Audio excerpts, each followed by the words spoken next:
walaupun nggak di sekolah ya, mungkin di tempat yang mungkin nyamannya sama ya kayak di kelas ya. Ya, salawat beriring salam, tidak lupa sama-sama kita sanjungkan kepada uswatun hasanah kita Rasulullah Muhammad SAW, kepada keluarganya, para sahabat dan para pengikutnya, dan mudah-mudahan kita semua mendapatkan syafaat dari beliau.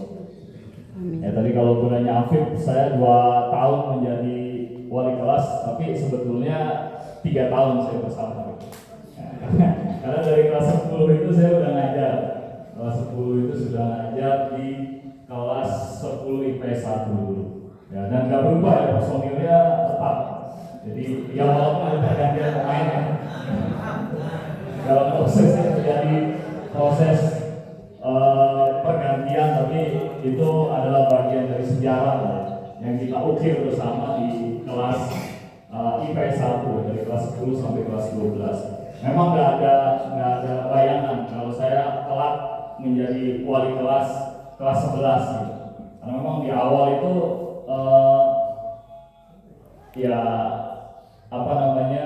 saya pikir ada orang-orang yang lebih pantas lah gitu, memegang walas kelas tinggi ya, kelas 11. Apalagi ngebayangin kelas 12.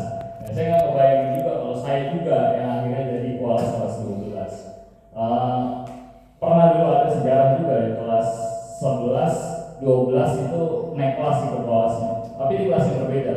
Ustaz Tajudin itu kelas 11-nya IPS 1, naik kelas juga di kelas 12, tapi pindah kelas di IPA 3. Nah, saya itu sama kelasnya, jadi kelas 11 IPS 1 naik kelas ikutan ya, di kelas 12 IPS 1. Jadi law of attraction-nya kuat itu Mas. Doanya kita kuat, ya Allah, semoga kelas 12 kayak gini lagi. Tapi mudah-mudahan gak bosen gitu. Karena ketakutan guru itu kan ketika muncul kejenuhan.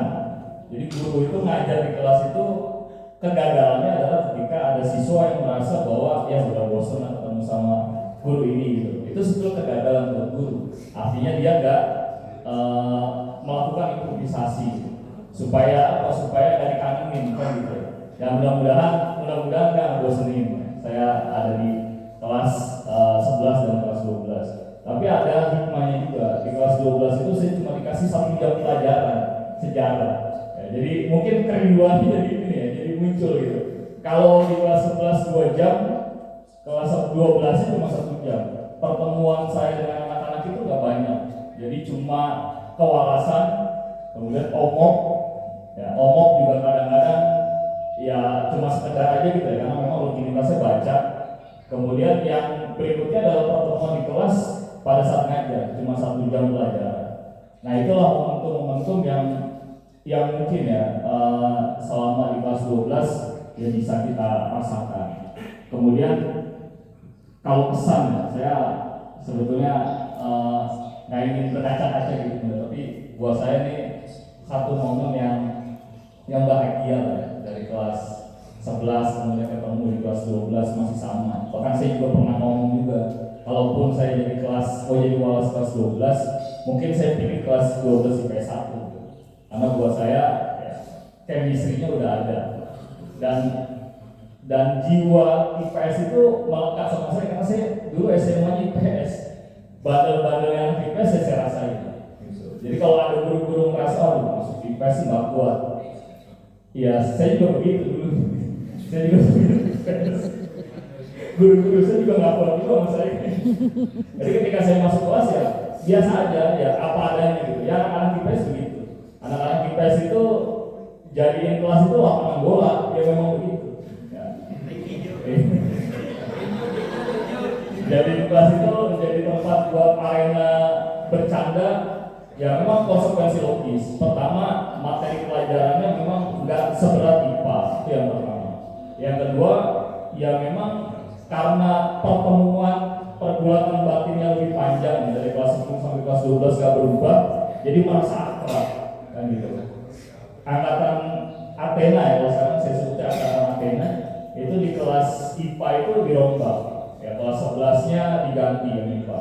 Personilnya ya berubah di kelas 12. Nah, IPS kan nggak kebagian. Jadi IPS itu nggak kebagian perbakat. Makanya secara batin harusnya lebih kuat gitu. Kalaupun hari ini perpisahan sebetulnya ya cuma perpisahan formalitas saja. Ya artinya nggak berpisah sebenarnya berpisah gitu. Jadi kita itu cuma melakukan seremoni lah. Hari ini ada pelepasan, kita berpisah, tapi bukan berarti kemudian melepaskan ikatan batin bahwa setelah hari ini nggak ada lagi hubungan apa-apa, nggak bisa gitu. Jadi kita harus tetap terikat karena memang selama 3 tahun ini tempat keluh kesah ya, terus tempat untuk curhat, cerita, yaitu teman-teman di kelas. Ya selama 3 tahun ini haruslah jadi salah satu warna ya dalam ukiran lukisan hidup kita gitu. Ya saya nggak tahu ya kalau misalnya kelas terlama itu selain SD. Kalau SD biasanya rutin tiap tahun nggak berubah. Tapi selain SD kan SD itu masih masa perkembangan. Ya harusnya SMA itu jadi momentum yang gak terlupakan. Ya sebelum nanti selesai masing-masing punya jalan hidup sendiri-sendiri. Nanti ketika udah nikah ya punya anak, ya, kemudian bertemu lagi, ya, sama-sama kita ketemu dalam suasana dan situasi yang jauh lebih baik. Kita semua jadi orang-orang yang berhasil, ya, keberhasilan bukan sekedar di dunia gitu, tapi keberhasilan yang juga berhasil untuk memperbaiki diri menuju akhirat. Ya, jadi kan tujuan hidup itu kan pada akhirnya adalah sukses bukan cuma di dunia gitu, tapi juga sukses nanti kelak setelah kita tiada. Ya, kalau di sejarah itu, karena saya ikut sejarah, saya ngutip sejarah.